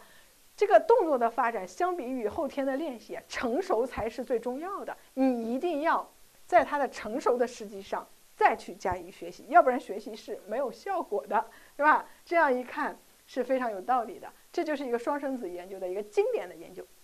它就是什么？为什么用双生子？就是要排除先天能力的影响。有可能你先天能力本身爬梯子有快的有慢的，对不对？那用双胞胎我就解决掉这个问题。后天的差异都是因为你给他的练习的不同。好，那我们再接着往下看，行为遗传学里边还有一个选择性繁殖。你看这个名字你就对不了人做，你能对人选择性繁殖吗？对吧？我这个要找大学霸结婚，我要找帅哥结婚啊，你想得美。那只能怎么办啊？只能是选择性繁殖小动物，你可以给它做主。那这个小白鼠就上了啊，这个养鼠千日，用鼠一时，小白鼠就来做这个实验了。它这个实验的目的是想干嘛呀？就想来看一下呢，我们对某些特征进行选择性配对，看看能不能够通过这个什么遗传啊，这个遗传会对这个特征产生很大的一个作用。还是想验证遗传是很有用的。那么特雷恩就做了小白鼠选择性繁殖实验，很简单，就是我先给小白鼠呢去测量它们的智商，怎么测？走迷宫，走得快的那就是学霸，走得慢的那就是学渣，对吧？那我让学霸和学霸结婚生孩子，学渣和学渣结婚生孩子，然后在他每一代的后代里头再去测，每一代都是重复这种配对方式，学霸和学霸结婚，学渣和学渣结婚。哎，结果会发现上面的是学渣，下面的是学霸的这条线。那这个纵坐标是你走迷宫犯错误的概率哈，你要知道哈，犯错误的概率。所以说，经过这么多代的选择性繁殖，让学渣变得更渣了，让学霸变得更霸了，对不对？所以他就证明，你看这个智商这个问题呢，是可以通过遗传来产生很大的影响的啊。给同学们一个什么样的启发呢？哎。你不要为了下一代啊，为了下一代着想，你也不能跟学渣结婚，是不是啊？大家都要学习好一些啊，争取优势繁殖。好，这是选择性繁殖它得到的一个结论啊。那接着我们最后一个设计叫做微观发生学设计。这个发生学设计呢，你仔细看会发现并不陌生，它其实就是一个迷你版的纵向研究，对吧？纵向研究是以年为单位的。而微观发生学设计可能以天以星期啊，就比如说我每天去看，每隔一周去看，或者是每隔一个月，总之它时间不会那么长，它在短时间内反复呈现一个诱发变化的刺激，并观测个体发生变化的过程。OK。这个概念呢，它其实就是一个迷你的纵向研究。那么我举的这个设计的例子啊，也是前面的双生子的例子，对不对？它双生子，你比如说小一，我每天10分钟，然后观测它的变化。那双生子2从这个第5周也是每天10分钟，我观察它的变化，是不是？这不就是一个微观发生学设计吗？我在这个连续7周内，都去对这2个小 baby 进行密集的观察、密集的实验。这就叫做微观发生学设计。好，它的优点很多啊，我们主要以理解为主，就是直观观测发展变化的过程。我每天都测，你哪一天的变化都逃不过我的双眼。第二个，密集的观察有助于发展的转折点啊。啥叫转折点啊？这就叫做转折点，这就叫做转折点，变化趋势不一样了。是研究者能够观察到个体的内部差异。啥是内部差异啊？我前面怎么样啊？早期和晚期它会有一个什么样的差别，以及个体和个体之间有一个什么样的差别，都可以看出来。第4个，能够确定变化最有可能发生的条件，可不可以啊？我问你，这个结果，它的爬梯子能力发生的就是能力提高的最好的条件是什么？是在成熟的节点上再给它练习，对吧？这是它的最有利条件。不成熟之前的练习白费功，对吧？那成熟之后再练习事半功倍。哎，这个实验结果就完美的能够说明这4个优点。那缺点也有，逐个观察，逐点记录，费时费力。你比如说，你这连续7周，你每天都要去这个孩子家，你累不累啊？要比上班打卡还要辛苦的，是不是啊？那当然很辛苦了。凡是这种追踪的，不管迷你的还是这种大型的纵向的，它都很累啊，都很累。而且这种方法只适用于动机强的背试啊。这小1、小2每天经不起折腾，连夜他妈妈就买了站票跑了，是不是？你没有强动机，你怎么可能坚持下来？每天让他来去看你，啊，这个就想到了我的一个经历。虽然我是学发心的哈，对有些实验，我本身有动机，但是有可能我也做不了。哎，就比如说我在前年的时候有了一个我自己的一个小背试，一个小 baby。那我们心理学院就有一个也是对亲子观察的一个研究啊，就是要邀请我来做这个研究，就是每周末挑1天上午来我家去观察我和孩子的互动。其实这个意义是很好的，有人帮你科学的去记录你们的亲子关系，但是我做不了啊，对吧？我一到周末我就滚来录课了，我就关小黑屋里来录课，所以说做不到啊，做不到，因为时间比较长。第3个，密集刺激带来的变化有可能是短时间的，不具有代表性。什么意思啊？背试在第7周撤了，这兄弟俩立马回到葛优瘫的状态，就是它的结果不会迁移啊，不会迁移。你实验结束了，我的效果就变化了啊，就变化了啊。所以说这是微观发生学的优点和缺点，这个阶段主要去做理解就可以了。好，根据我的讲解，你能够把咱们知识精讲上看起来冷冰冰的那些结论啊，或者让你不太理解费解的结论，或者你觉得没有逻辑性的结论，捋出来逻辑性，能够非常的理解它为什么这么说啊。就比如说我为什么横断设计，我的背试量就能大，我的结果就有代表性，我的背试就有代表性，结果就有结论性。你这个时候能够理解为什么，那么我们这节课的讲解就是非常有价值的。那么给大家的一个作业是什么？自己画框架，画这5大设计的框架，它的概念、它的特点啊、优点和缺点2个方面，去把它用最简洁的关键词给画出来。大家可以在微博上艾特我啊，让我监督你们的学习。我不一定说所有的人都回馈吧啊，但是我会定期翻一些牌子啊，作为这个模范作业的代表，大家可以去相互借鉴。好。那么我们趁热打铁吧啊，把第1章的最后一个内容，就是发展心理学的历史问，我们何时做了一件什么样的事情，让发展心理学产生了里程碑的变化，对吧？我给大家总结叫做3步走，3步走就是这3个步骤，3步走从无走到有，从有走到全。我先给大家做了一个框架的总结，后面再展开的讲。这一节怎么去学习啊？没有第2节那么重要了。第1节我就说完全去理解就行了，不用记。第2节呢，你理解的基础上去画框架，去帮助后面能够记忆。那么第3节呢，完全就用选择题的形式能够再认就行了。这里边我们着重记的就是哪个大咖做了一件什么牛逼的事情，是吧？就记这个东西就可以了。好，首先第1步。就是在科学的儿童心理学还没有建立之前，那么有一段时间的孕育，你诞生之前一定在怀着它，孕育它。好，那么首先第一个是近代社会的发展啊，近代社会的发展，在文艺复兴之前，在尤其中世纪之前，那么西方会把儿童当成孩子吗？不当孩子看啊，孩子不当孩子看啊，就是迷你版的小大人。你看他们画的油画也是，那小孩穿的都是大人的一个缩小版罢了，对吧？所以孩子他没有什么天性可言，你就是一个小大人，所以也没有什么雇佣童工的这种法律约束。哎，你孩子就当做一个愚钝的、笨的、需要严加管教的成年人。那所以说完全没有把孩子当成孩子来看。哎，文艺复兴之后就好了，开始尊重孩子的天性。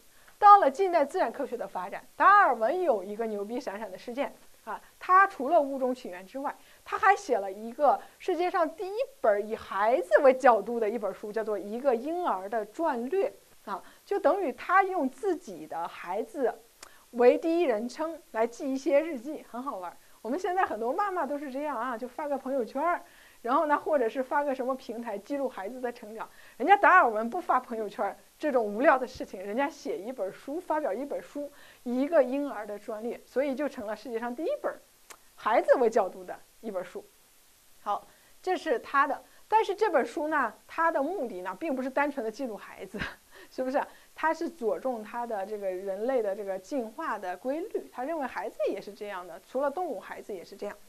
这是达尔文。那接着往下看，到了第3个，就是很多的牛逼的教育学家，近代教育的要求。我们说教育和心理学是不分家的，教育要研究学生，你学生什么心理，就是我们心理学管的，它有很多交叉的东西。这个好多的人名啊，我们在发现看一下就行了。在教心里边，你还会再学啊，还会当重点去学。所以我们这一块先看一下啊，裴斯泰洛奇，他是儿童心理学先生。除了这个，他也是首次把心理学引进教育的啊，要教育的心理学化，他是第一人，倡导爱的教育。他也是对自己的孩子观察了3年，然后，这个发各种的文章。你会发现，我们发心的学者。生孩子那不是随随便便生孩子，那生的是一个终身追踪的被试，而且人家记录孩子也不是简单的记录，人家要发文章要写书的，同学们啊，所以说一个发心学者有一个小被试是很重要的。洛克白板说啊，白板说的内容就决定了他是一个先天论者后天论者 ，sorry 啊，后天论者，非常绝对的后天论者。他认为我们孩子的所有的性格也好，这个经验也好，能力也好，全都是由后天的经验给他塑造的，对吧？生下来就像一张白纸，所有的痕迹都是后天给他烙印上去的，所以这是后天论者。那到了卢梭呢，他写了一本书叫做《塞米尔》啊，弥塞尔也是一个孩子的角度去写的，他把孩子当成高尚的自然人，还儿童为中心的观点。提出2个重要的概念，阶段成熟啊，总之也是把孩子当成孩子去看。到了夸美纽斯呢，也是伟大的教育学家，提出人文主义教育，提出教育必须贯彻适应自然的原则。这些东西啊，你看看就好，到教训那一块再当选择题去记住它。总之，他们所有的教育学家都有一个共同的思想，是尊重孩子的天性，研究孩子的本性，对不对？所以说，我们的科学的儿童心理学在这种良好的氛围下诞生了。那谁是科学儿童心理学的爸爸呢？我们说每一个学科的诞生都得找爸爸。1882年，普莱尔，德国的心理学家普莱尔出版了一本书，叫做《儿童心理》，没有学，记住，儿童心理，标志着什么？这个后面很重要，科学儿童心理学的诞生。普莱尔也因此被尊称为儿童心理学真正的创始人。之父，对吧？之父，他是儿童心理学的爸爸，就是这个看起来很严肃的普莱尔。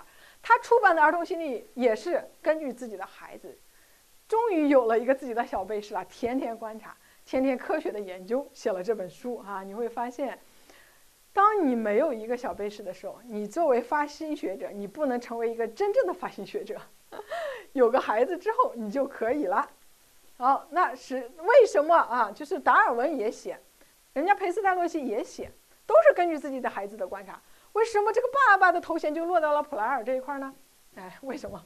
因为4点，时间较早，1882年那个时候还没有这么科学系统的儿童心理，类似于教材式的刊物，所以它时间很早。很多同学就是很生不逢时，生得太晚了啊！自己很多伟大的思想、伟大的发明，人家都已经做到了，这个很生不逢时。但你要知道时代的发展，每个时代都有每个时代的先驱，我们都是站在前人的肩膀上继续发展的，所以你也可以在这个时代成为这个时代的先驱。先有个被试，好好的去研究。第2个内容是什么？就是它完全是以儿童心理学作为研究课题的，它非常单纯啊。像前面说的达尔文，他是为了佐证他的进化论的。那方法呢非常科学，有观察法，有实验法，还有内生法。那影响非常深远，翻译成了20多个这个语种啊，在全世界发行。所以他成了爸爸是不意外的。好，那接着往下走。既然他已经建立了，那进一步的发展又分了3个阶段。这个时候不用背什么3个阶段从什么时候到什么时候，你不背，你一下子就能记住。不信你学完啊，你自己考自己一下。那个时间节点你不想记都能记住。首先形成很明显啊，形成什么时候开始啊？1882年，普莱尔出了一本书《儿童心理》，标志着建立了。那么到第一次世界大战，分化和发展时期，2次世界大战之间，哎，这个世界大战还是有积极作用的，能够让我们把这个发心的历史记得很清楚。2次世界大战之间那些经典的各种理论，我们第2章折磨你痛不欲生的理论，都是这个时期产生的啊。那5大经典的理论我都会给大家讲。那到了后面就是演变和创新，就是第2次世界大战之后至今啊，至今。什么时候是个头？你管它呢，对不对哈？反正时间节点我是记下来，1882年到第1次世界大战，2次世界大战之间，第2次世界大战之后，这正好是3个世纪。好，那这个里边呢啊，怎么去演变和创新啦？啊，你学他们的理论，你会知道，精分变成新精分了，行为变成新行为了，连皮亚杰都变成了新皮亚杰主义了。一加新就知道它在演变才创新，对不对？但是我们要学的还是最经典的那些新的东西，你研究生再理解，这个时候我们就学最经典的。OK， 这是它的产生和发展。那么再接着往下，刚才只是说到儿童心理学了，对不对？那我们现在学的是什么？毕生发展。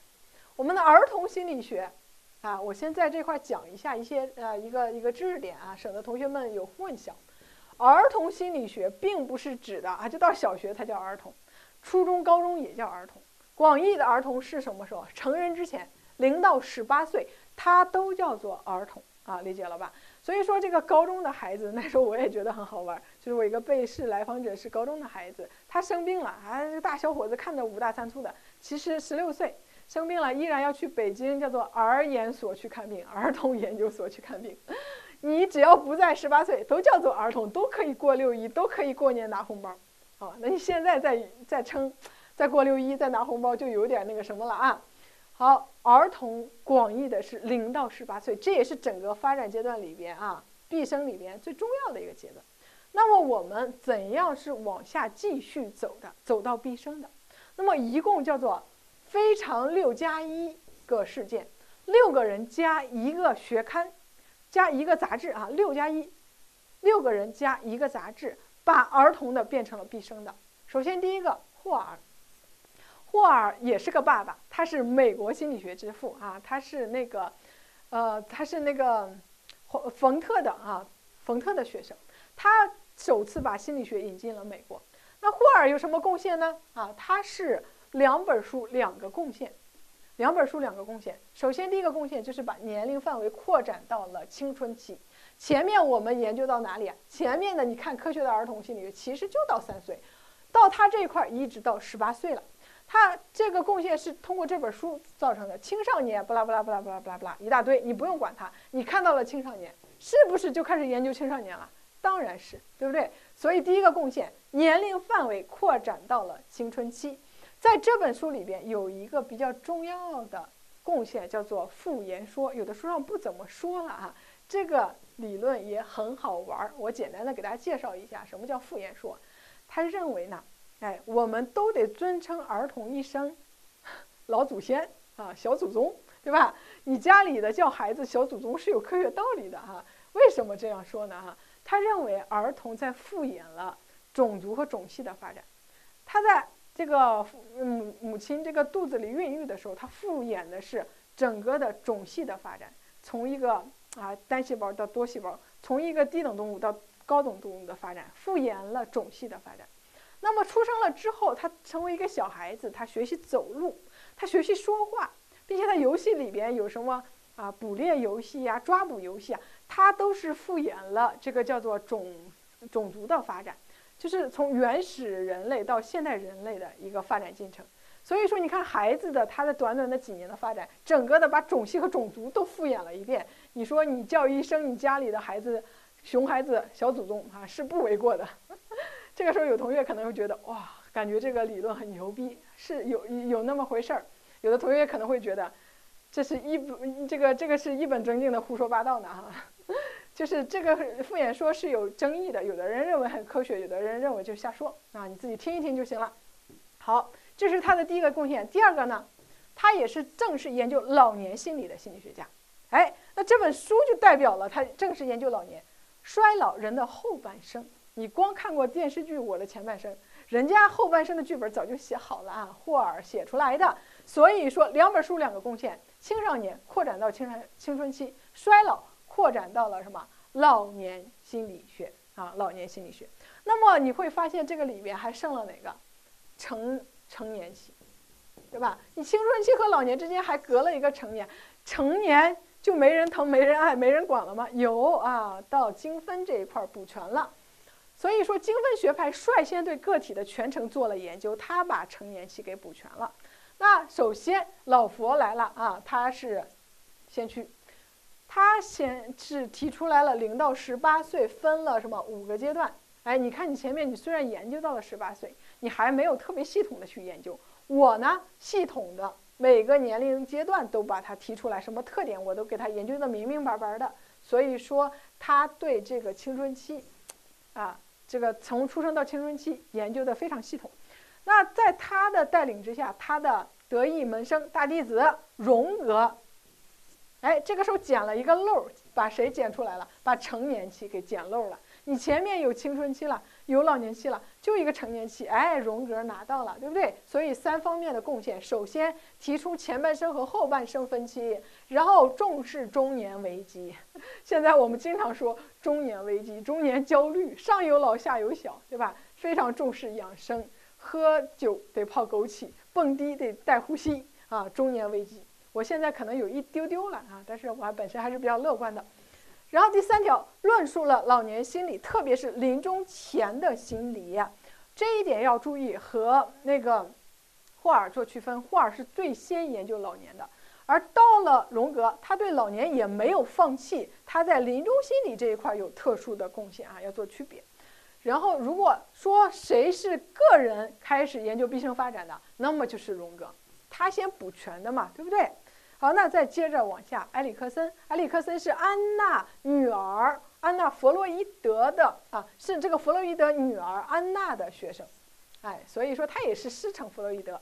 他在荣格的基础上呢，将弗洛伊德的年龄划分从5个阶段呢，变成了8个阶段，毕生一直到你老死的全程。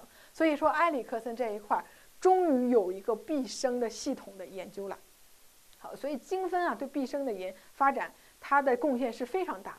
再接着往下来，哎，那发展心理学的问世呢，又有3部。首先，第一个叫做荷林沃斯，他是一个音译，叫 Hollingworth， 哎，好直，这个人活得特别直啊！怎么好直？他提出来一个口号，发表了一本书。这个口号呢，他率先提出要追求人类心理发展的全貌。这口号你得喊得响，对不对？事做不做，做得漂不漂亮，先不管它，口号得喊得响。你精分虽然默默无闻的做了研究，也没有默默无闻了啊。你虽然系统的做了划分，但是你没喊出这个口号，我老何，我好直，我就喊出来了，对吧？所以成为他的贡献了。那第2个好直是什么？他写了《发展心理学概论》，对吧？一定不要忘记还有概论2个字呢。它是世界上第一部发展心理学著作，儿童心理是儿童心理学的第一部著作，而《发展心理学概论》是发展心理学的第一部著作。它非常直，对不对？哎，那结果他还没嘚瑟2年呢，就被后浪拍在了沙滩上。那这个叫做古德伊洛夫，这个音译叫做什么 ？Good enough， 足够好。他怎么足够好的？他发表了这本书叫做《发展心理学》，从各个方面都把他的前浪荷林沃斯拍在了沙滩上啊，拍在了沙滩上，超越了他，所以依然被记入了史册。最后一步。美国的心理学年鉴非常有眼光，对吧？用发心代替了儿童心理学做章名，正式的宣布了发展心理学的问世。你看啊，这么多年真是也很不容易，从无到有，从有到全，终于变成了毕生发展。OK， 那这个里边我们自己就可以总结出来一个顺序，从无到有啊，从有到全。那全这个里边呢，有非常6+1个人物。你自己做一下梳理啊，这个不用交作业，但是我们可以趁热打铁。我给你出几道选择题，就靠刚才你学的一个印象来考察你刚才的记忆里边保持了多少。好，首先将儿童心理学的研究的年龄范围扩展到了青春期？看到青春期，马上选谁啊？选霍尔。他写了一本书，就是青少年，对吧？然后第二个，谁最早提出要追求人类发展的全貌，喊出来一个响亮口号的是谁啊？是郝直，荷林沃斯，特别直，喊出来一个口号。好，第三个，谁最早研究成年期心理发展？成年期是这个漏被谁捡了？被荣格捡了，对不对？